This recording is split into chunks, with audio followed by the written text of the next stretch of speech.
কি মন খারাপ? তাহলে এই ভিডিওটা শেষ পর্যন্ত দেখো, কথা দিচ্ছি তোমার মন ভালো করার দায়িত্ব আমার। আর যদি ভালো না হয় তাহলে আমাকে আনফলো করে দিও। যাও, আজকে তোমাদের পাটের উপর শুয়ে শুয়ে গল্প শোনাবো, নাহলে ফিল আসবে না।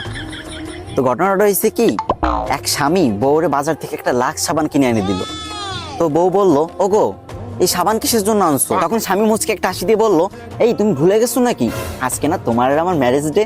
আমি তোমাকে কতটা ভালোবাসি, আর আমি কি তোমাকে একটা গোলাপ দিতে পারি? তাই তো আমি তোমার জন্য নিয়ে এসেছি হাজারো গোলাপের সুগন্ধে ভরা লাক্স সাবান।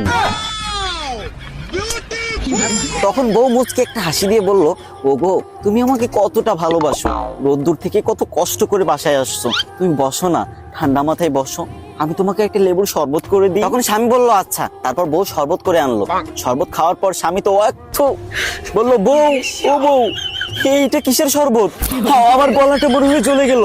তখন বউ মুচকে একটা হাসি দিয়ে বলল, ও আমার প্রাণপ্রিয় স্বামী, আমিও আপনাকে অনেক ভালোবাসি, আমি কি আপনাকে একটা লেবুর শরবত বানিয়ে দিতে পারি বলেন? তাই তো আপনাকে ভীমবার দিয়ে শরবত বানিয়ে দিলাম, কারণ এতে আছে হাজারো লেবুর শক্তি।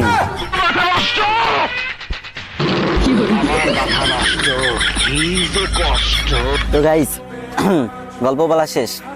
তো কাদের ভালো লাগে নাই তারা আনফলো করে দিও। আর যদি ভালো লেগে থাকে, ভাই টিকটক থেকে তো কোনো টাকা পয়সা পাই না, তবে তোমাদের অনেক ভালোবাসা পাই, তাই মাঝে মাঝে চেষ্টা করি তোমাদের মুখে হাসি ফোটানোর। যদি ভালো লাগে আর যদি মন চাই তাহলে ভিডিওটা একটা শেয়ার করে দিও, পরবর্তীতে আরো ভালো ভালো গল্প নিয়ে আসবো।